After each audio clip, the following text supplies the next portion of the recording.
Pengen daftar Balai Mall tapi nggak punya modal? Tenang, ini solusinya. Halo, selamat pagi teman-teman, ya ketemu lagi dengan saya Bimo di channel Bimo Digipreneur, berbagi tutorial di dunia digital. Oke teman-teman, pagi ini saya akan sharing 2 solusi ya. Yang pertama solusinya adalah jika teman-teman tidak punya modal, pengen daftar Balai Mall. Lalu solusi yang kedua adalah jika teman-teman kehabisan modal di tengah jalan ya, karena dipaksa banjir order dengan mengikuti kelas Balai Mall, mau nggak mau orderannya melimpah, lalu kehabisan modal, harus bagaimana?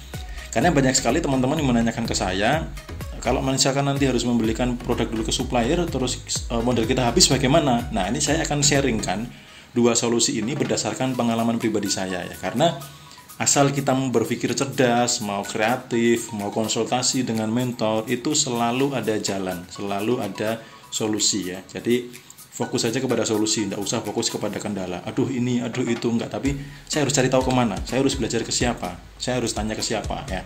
Yang pertama, sebelum lanjut ke solusi, saya akan sharing ini, jebakan fokus pada modal ya. Teman-teman mau bisnis apapun ya, banyak sekali saya amati itu, dan dulu juga termasuk saya, itu terjebak di dalam modal ya. Jadi kalau udah ada modal itu langsung aduh, apalagi ada modal dan kita nggak punya dana untuk modalnya, itu udah pertama responnya langsung aduh. Yang pertama teman-teman, jika ingin mendapatkan hasilnya, upayakan modalnya. Kadang itu kita pengen hasilnya tapi nggak mau modalnya gitu. Wah keren testimoni Balai Mall, wah omset ratusan juta gitu. Tapi kalau pakai modal sih harusnya mbok gratis gitu. Ya, kalau teman-teman pengen hasilnya, ya upayakan modalnya. Saya pun waktu itu juga harus mengupayakan modalnya dengan ekstra. Kenapa? Karena kalau waktu itu saya tidak mengupayakan modalnya, saya nggak akan ada di posisi sekarang.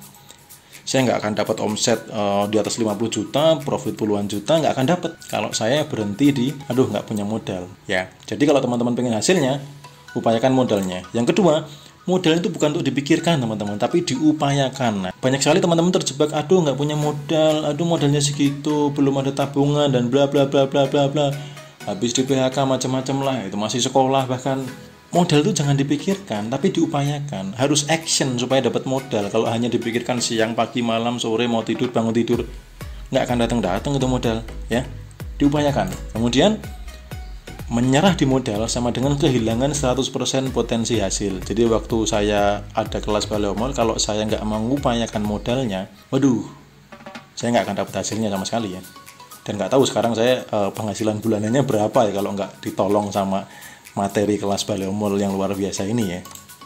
Lalu tanyakan ke dalam diri, jika iya bagaimana, jika tidak bagaimana. Misalkan nih, berarti kalau saya nggak ikut Balai Mall, kehidupan saya akan seperti ini nih. Saya berpotensi tidak akan mendapatkan hasil seperti yang teman-teman dapatkan di testimoni Balai Mall. Tapi kalau saya ikut Balai Mall dengan mengupayakan modalnya berbagai macam cara, saya ada potensi punya penghasilan seperti mereka. Karena dengan melakukan apa yang mereka lakukan, saya berpotensi mendapatkan apa yang mereka dapatkan. Jadi, fokus kepada potensi hasil. Jangan terjebak pada modal. Lalu bagaimana solusinya? Ya, solusi bagi teman-teman yang nggak punya modal saat ini, atau modalnya belum cukup. Yang pertama adalah minta bantuan orang terdekat. Ini saya mengalami, waktu itu Balai Mall kelasnya di atas 3 juta ya, 3.500.000. Dan saat itu saya belum ada uang segitu. Saya telepon kakak saya, dan saya terima kasih sekali kepada kakak saya karena atas bantuan kakak saya bisa berada di posisi sekarang ya. Kalau mungkin waktu itu kakak saya nggak bisa bantu, entah saya mungkin belum bisa ikut Balai Mall dan bahkan jadi mentor pun belum bisa gitu. Jadi saya langsung hubungi kakak saya pengen ikut kelas marketplace ya, testimoninya keren-keren ya. Ada yang banjir order itu sampai ribuan order sehari, ada yang omsetnya sampai ratusan juta. Saya pengen ikut banget, pengen merubah nasib, pengen merubah finansial dan bla bla bla bla bla gitu. Pokoknya percaya saya akan berusaha maksimal di kelas ini gitu. Akhirnya kakak saya, oke, saya bantu upayakan. Kemudian hari berikutnya, ini modalnya sudah ada kalau mau dipakai dulu gitu.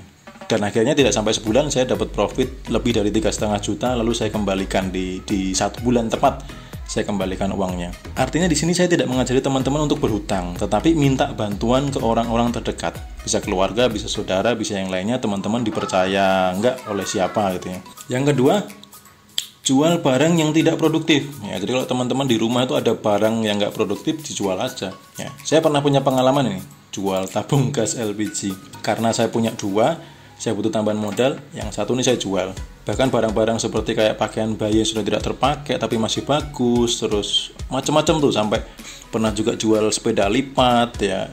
demi untuk mendapatkan modal, karena waktu itu ya sepeda lipatnya nggak bisa menghasilkan uang, terus tabung LPG juga nggak bisa menghasilkan uang kecuali saya pakai buat jualan gorengan ya.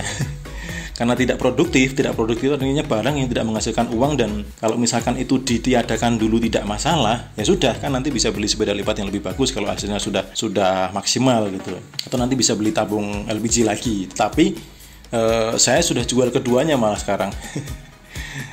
Kenapa sekarang saya jual keduanya? Ya saya sudah nggak pakai tabung gas yang melon ini yang 3 kilo ya, kalau nggak salah ya, dan saya sudah pakai tabung gas yang lain ya. Kenapa? Karena ini loh. Nah, dibaca bareng-bareng yuk. Hanya untuk masyarakat miskin. Setelah saya belajar ilmu kehidupan, salah satu kalau kita pengen kaya, pengen sukses, pengen berhasil, yang pertama itu harus merasa layak. Kita harus bergaya, harus bermindset, harus berperilaku seperti orang kaya, seperti orang sukses, seperti orang berhasil. Karena kadang banyak sekali orang yang pengen kaya, tetapi dalam tanda kutip memiskinkan diri. Akhirnya setelah saya tahu ilmu kehidupan itu, saya nggak nyaman setiap baca ini. Kapan ya bisa memaksakan beli yang baru, yang bukan ada tulisannya kayak gini, yang non subsidi gitu ya. Setiap masa nggak nyaman banget ya. Tapi kalau teman-teman masih nyaman ya nggak apa-apa, dipakai aja gitu loh. Jangan tidak harus semua yang saya lakukan diikuti sama persis ya. Jadi itu alasannya kenapa sekarang saya jual keduanya ya. Lalu yang ketiga, usaha ekstra, jeli lihat peluang. Ya pasti di sekitar teman-teman tuh ada sesuatu yang bisa jadi duit. Misalkan teman-teman kerja, di luar jam kerja bisa nggak menghasilkan uang lagi? Atau teman-teman ada tetangganya punya produk apa, dibantu dijualkan, ditawarkan kemana-mana, ambil keuntungan ya. Ada banyak sekali macam cara untuk mendapatkan income untuk modalnya. Jadi ini solusi jika teman-teman tidak punya modal untuk daftar Baleo Mall. Lalu solusi yang kedua, ketika nanti daftar di Baleo Mall bisa jadi ada masalah ini, kehabisan modal di tengah jalan. Ya, ada solusinya juga. Saya juga akan sharing pengalaman saya ketika saya dipaksa, dalam tanda kutip dipaksa banjir order karena mempraktekkan materi Baleo Mall, padahal baru 60% saya praktekkan materi Baleo Mall, saya kehabisan modal karena harus menalangi dulu beli produknya ke supplier ya. Solusinya adalah sebelum melihat ke solusi, saya akan ajari dulu bagaimana sih kita melihat peluang. Yang pertama ya, orang punya produk tapi tidak bisa jualan, itu adalah peluang kita. Jadi kalau teman-teman lihat sekitar, itu ada orang jualan kursi, orang punya produk kursi, kerajinan apa, tapi belum bisa jualan, coba deh upload ke Facebook, ke Instagram, atau kemana gitu. Kalau misalkan itu jadi duit, lumayan kan gitu. Terus, orang punya modal, tapi tidak tahu mau bisnis apa. Ini peluang teman-teman. Bagi orang-orang kehabisan modal, ketemu dengan orang yang punya modal, tapi nggak tahu mau bisnis apa, dia bisa jadi investor kita gitu loh. Atau yang kita alami, orang yang punya bisnis, tapi tidak punya modal, ya, atau modalnya terbatas. Nah, artinya dari dua peluang di bawah ini kita bisa menjalin kerjasama. Ya, proposal kerjasama dengan investor. Dan saya pun mengalami ini. Dan satu hal yang ajaib adalah ada salah satu investor saya yang dananya saya pakai, saya kembalikan berkala, nggak mau dikasih pembagian profit. Saya itu sampai heran ya.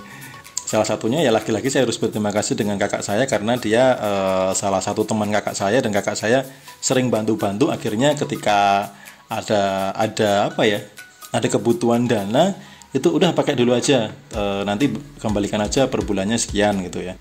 Lalu pembagian keuntungannya nggak perlu gitu. Enak banget teman-teman. Kalau teman-teman percaya sebuah keajaiban, akan ada keajaiban datang. Berdoa, berpikir positif, terus berusaha, pasti ada jalan, pasti ada solusi. Makanya fokus ke solusi, jangan fokus ke kendala. Nah, saya juga akan sharingkan bagaimana sih caranya membuat proposal kerjasama, karena saya juga ada proposal kerjasama dengan investor yang ada pembagian keuntungan gitu loh. Proposalnya seperti apa, lalu pasal-pasal perjanjiannya bagaimana, ya ini contohnya ya.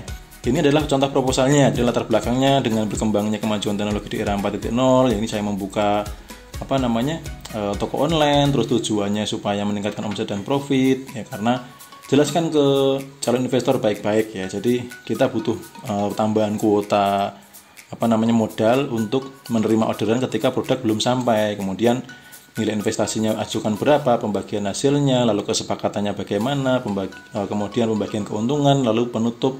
Ini contoh proposalnya ya. Nanti detailnya teman-teman yang sudah masuk di tim saya, yang saya coaching di Baleo Mall di daftar waiting list di tempat saya, nanti saya bikinkan formatnya. Jadi teman-teman tinggal edit-edit aja kalau memang nanti terjadi kehabisan modal dan juga perlu investor. Dan contoh lagi yang perjanjian kerjasamanya. Nah, seperti ini. Kontrak kerjasama, nama toko dengan investor, nomornya berapa, yang bertanda bahwa ini nama Anda sebagai pihak satu, investor sebagai pihak kedua, kedua belah pihak sepakat bekerjasama, bla bla bla, lalu pihak kedua sepakat memberikan modal sebesar ini pada tanggal ini, lalu pihak 1 dan 2 sepakat kontrak kerjasama berlangsung selama misalkan 4 bulan, pembagiannya berapa. Nah ini contohnya pembagiannya 4% dari modal. Kalau teman-teman nggak pengen punya beban, jangan dari modal, tapi dari profit. Misalkan dari profit setelah dikurangi biaya itu 30-70 misalkan, 30% 70% atau 50% 50% atau berapa sepakatnya dengan investor ya. Kemudian pembagian profitnya, lalu pengembalian modalnya bagaimana, ya kemudian jika ada masalah seperti apa, ini semuanya sudah lengkap sekali. Teman-teman nanti yang ada di tim saya bagikan ini, tinggal teman-teman pakai aja ya kalau memang kehabisan modal. Nah intinya kalau kita mau berusaha, kita mau fokus pada solusi, cari tahu, tanya, berpikir kreatif, itu selalu ada jalan. Kalau teman-teman fokus pada kendala, pada masalah, ya sudah tidak akan terjadi perubahan apapun. Oke teman-teman, sampai di sini dulu sharing-sharing saya tentang bagaimana sih kita mendapatkan modal untuk daftar Baleo Mall atau kalau kehabisan modal di tengah jalan. Semoga bermanfaat, semakin sehat, bahagia, dan berlimpah rezeki. Salam banjir order.